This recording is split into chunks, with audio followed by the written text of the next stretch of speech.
Alors, les premiers pas avec Vue.js, donc l'idée c'est de comprendre un petit peu comment fonctionne ce framework. Alors ce framework, il est sous deux formes. Tout d'abord une bibliothèque assez basique, c'est ce qu'on va utiliser en un premier temps. Donc on va appeler, bon on peut la charger localement, mais je vous conseille de l'appeler par CDN, ce sera plus simple, ça évite de l'installer localement. Et puis la deuxième forme qu'on verra un peu plus loin, c'est utiliser vraiment le framework, c'est-à-dire une application lourde. Donc pour ça, on veut utiliser plusieurs outils, donc vous verrez, c'est pas très compliqué pour automatiser, on va dire, la création de notre application par rapport au framework.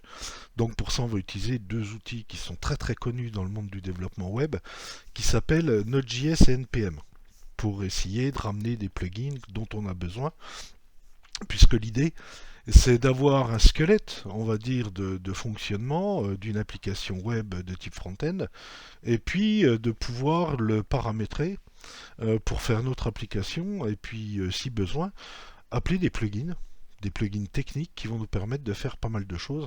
Donc on découvrira au fur et à mesure des différents exemples que je vous présenterai. Alors cette façon de travailler, on appelle ça la CLI de Vue.js. Donc elle s'installe aussi bien sur Mac, Linux, Windows ou autre. Et cette fameuse CLI qui est utilisée sur la grande famille des frameworks front-end, ça veut dire tout simplement Command Line Interface, puisque on va se mettre en système, puis on aura quelques petits ordres, rien de bien méchant, à taper pour pouvoir installer un plugin, pour pouvoir générer un projet, etc., etc. Donc en un premier temps, on va surtout travailler avec la petite bibliothèque qu'on va appeler par CDN. Donc on va utiliser classiquement une page web dans laquelle on va mettre une balise script et on va appeler cette bibliothèque. Donc à cet endroit-là, elle a plusieurs endroits. Je travaille avec la version 2.5. Je crois qu'elle est en version 2.7 aujourd'hui, mais ça ne changera pas énormément, même pas grand-chose, par rapport aux différents exercices. Alors je vous ai parlé du data binding. Donc comment ça se passe dans la réalité? On aura toujours deux parties distinctes. Alors vous verrez un peu plus tard qu'on travaillera avec la CLI, on va travailler avec des composants. Et les composants, par principe, ils sont relativement autonomes. Et il y a toujours une partie script et une partie template. Alors la partie template, pour nous, ce sera la partie HTML, par exemple ici. Et la partie traitement, on va dire, la partie script, donc que voilà ici. Alors en un premier temps, on fera simplement des pages HTML avec une balise script dans laquelle on mettra notre code pour programmer Vue.js.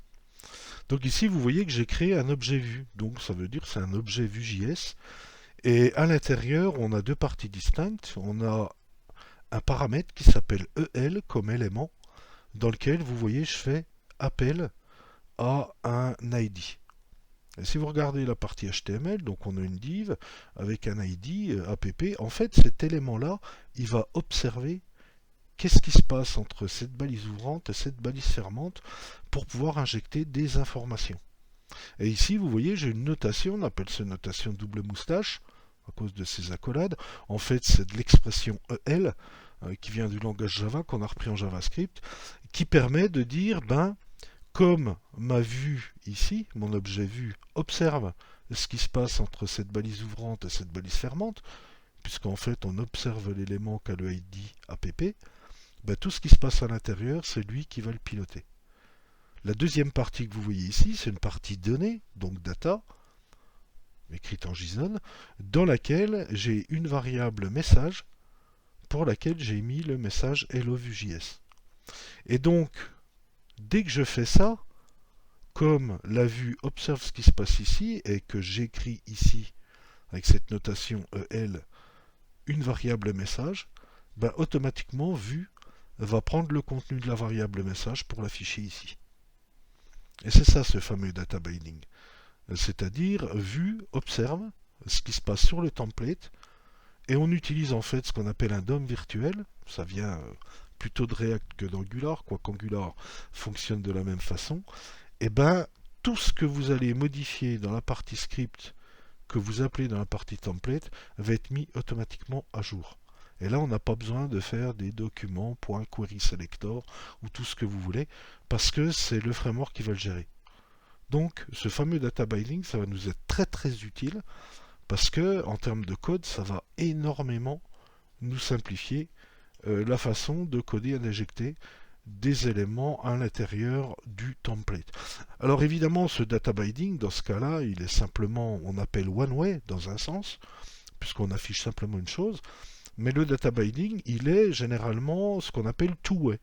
C'est-à-dire à un moment donné, quand on a des formulaires, tout ce qu'on fait dans les formulaires va être pris en compte ici, et tout ce qu'on fera ici va être pris en compte sur le template.